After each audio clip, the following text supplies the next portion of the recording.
I want to talk about Ambien, Zolpidem, because it's the devil.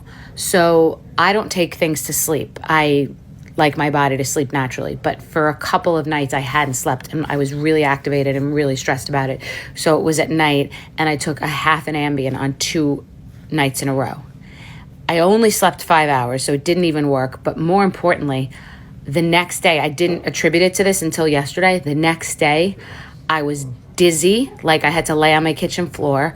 I was disoriented. I was foggy. I was irritable. And I was exhausted.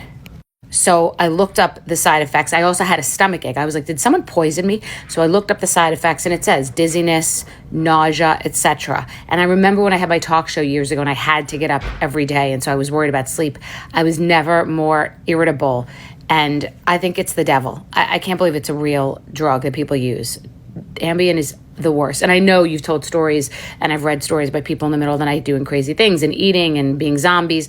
But just from like the way you feel perspective, it's garbage.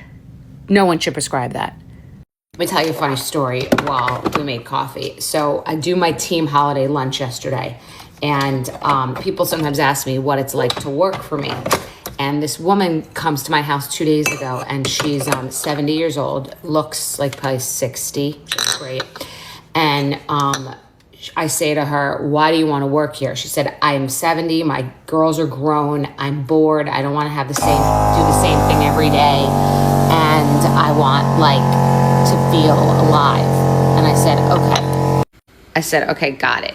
If you're not insane, have a sense of humor, and don't like controlled, organized chaos, this isn't for you. She says, I'm here. So minutes later, she's like wrapping this big gift basket for us. Like she dives in, she's just like tying up like gift baskets out of 2,000 gift baskets, right? Not literally, like hundreds. And we do my team lunch the next day. So she's worked here one day, and I give her a couple of gifts, as I do.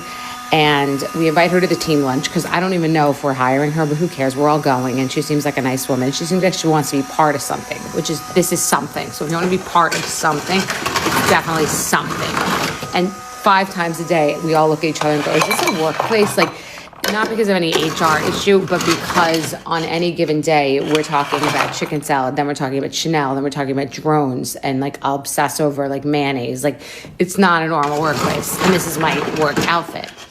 Jill Martin. Okay. So basically we go to the work lunch, and then in the middle of the work lunch, I'm like, I want to see one of these drones. Just dropped ice. So I'm like, I want to see one of these drones. So I say to my team, like, who's coming with me tonight to go drone hunting, right? She's the first person that raises her hand.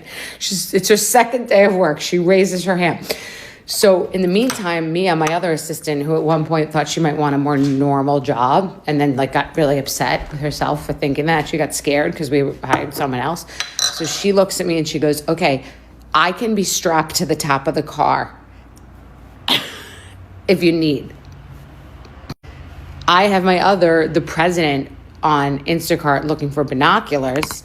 And so we leave the restaurant. And we're walking on the street, and this woman who started the day before, who I haven't even fully hired yet, but she's not really interested in that detail. She says to my president, she says, and she has an accent, and she says, so what time we go drone hunting? And then my president's like, we'll get back to you. And then she says, what do I wear? Like, what should I wear? So that's what it's like to work here.